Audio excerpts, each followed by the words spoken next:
नमस्कार विद्यार्थी मित्रांनो. तर आज आपण पाहणार आहोत इयत्ता चौथी सुलभ भारती मराठी या पाठ्यपुस्तकातील पाठ क्रमांक 18 माझा अनुभव 1. तर या पाठामध्ये आपल्याला काही चित्रे दिसत आहेत. आपण त्या चित्राचे निरीक्षण करूयात व खाली दिलेल्या वाक्यांचे वाचन करूयात. ठीक आहे? तर चला ऐका, पहा व वाचा. तर पहिल्या चित्रामध्ये आपल्याला काय दिसत आहे, तर 2 मुली फळे आणि फुले घेऊन चाललेली आपल्याला दिसत आहेत. तर आपण पाहूयात. चंदन माझा व सुमनचा मित्र आहे.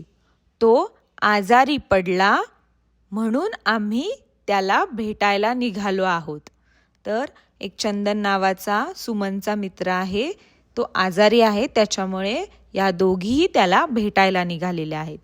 पुढच्या चित्रामध्ये त्या दोघीही चंदनला भेटायला आल्या आहेत आणि त्या त्याला फुले आणि फळे देत आहेत. आम्ही त्याच्या घरी पोहोचलो.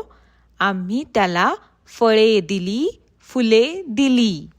पुढच्या चित्रामध्ये ते चंदनसोबत बोलत आहेत. काळजी घे, वेळेवर औषध घे, सुमा म्हणाली.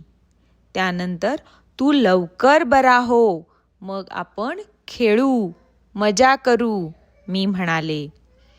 पुढील चित्रामध्ये चंदन त्या दोघींसोबत बोलत आहे. चंदन म्हणाला, रेहाना, सुमा, तुम्हाला भेटून मला आनंद झाला. आता मला बरं वाटतंय. पुढील चित्रामध्ये त्या दोघीही निघून जाताना दिसत आहे व चंदन त्यांना अच्छा करत आहे. चंदनने आमचे आभार मानले. निघताना चंदनचा चेहरा हसरा दिसत होता. ते पाहून आम्हालाही आनंद झाला. तर या गोष्टीमध्ये रेहाना आणि सुमा या 2 मैत्रिणी त्यांचा मित्र चंदन याला भेटायला आल्या होत्या, कारण तो आजारी होता आणि त्याच्यासाठी फळे आणि फुले घेऊन आल्या होत्या व त्याला भेटायला आल्यामुळे त्याला बरे वाटत होते व त्याचा चेहरा हसरा झाला होता. तर आता तुम्ही या गोष्टीतून काय शिकलात? तर तुम्ही या गोष्टीतून एकमेकांबद्दलची काळजी व्यक्त करण्याची पद्धत शिकलात.